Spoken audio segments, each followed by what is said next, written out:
the Taliban have claimed the capture of Afghanistan's second-largest city, Kandahar, in what would be a major win for the militants.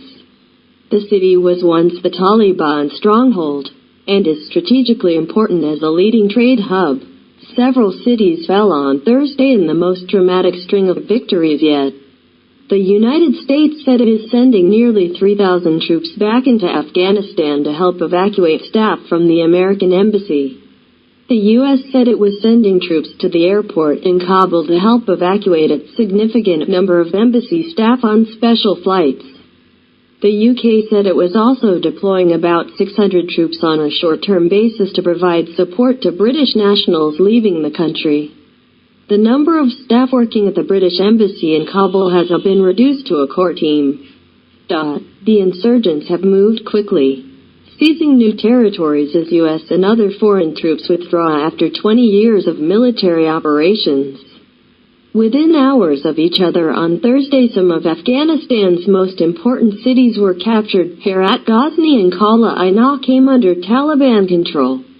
A Taliban spokesman also announced that Kandahar is completely conquered, but this has not been confirmed.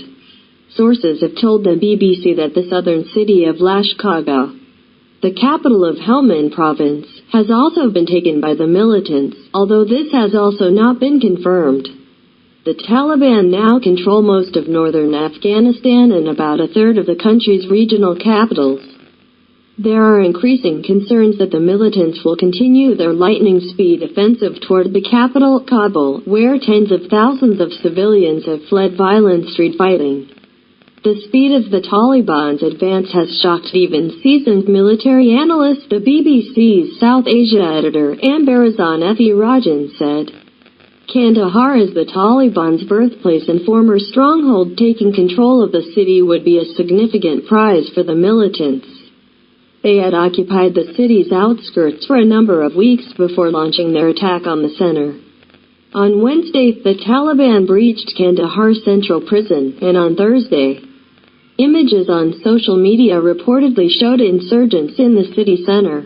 A resident told the AFP news agency that government forces appeared to have withdrawn en masse to a military facility outside the southern city.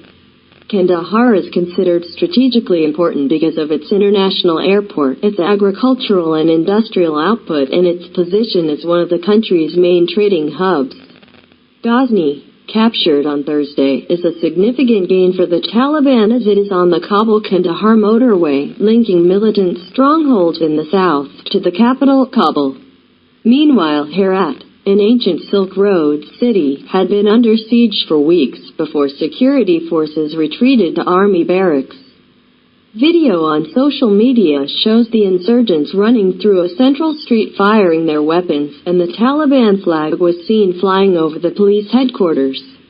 Late afternoon, everything changed. The Taliban entered the city in rush. They raised their flags in every corner of the city, Herat resident Masoom Jan told AFP.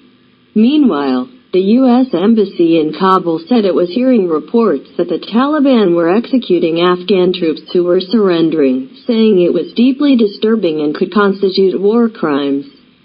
More than 1,000 civilians have been killed in Afghanistan in the past month, according to the UN. Just this week, thousands of people from northern provinces have become internally displaced, traveling to Kabul to seek safety. An estimated 72,000 children arrived in the capital in recent days and are mostly sleeping on the streets, according to Save the Children. Makeshift camps have been established on scrubland on the outskirts of the capital, while many others have reportedly been sleeping on the streets or in abandoned warehouses. We have no money to buy bread or get some medicine for my child, the 35-year-old street vendor who fled Kunduz province after the Taliban set fire to his home told the BBC. In response to the insurgency, the German government has threatened to end its annual financial support of $500 million, £360 million to Afghanistan if the Taliban gains complete control of the country. Germany has also suspended the forced repatriation of Afghan citizens whose asylum applications have failed.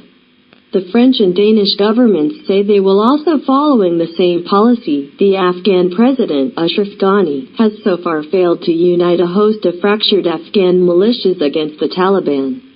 On Wednesday, he flew to the northern city of Mazar-i-Sharif, traditionally an anti-Taliban bastion, to try to rally pro-government forces. He also held crisis talks with ethnic Uzbek warlord Abdul Rashid Dostum and prominent ethnic Tajik leader Atta Muhammad Noor about defending the city.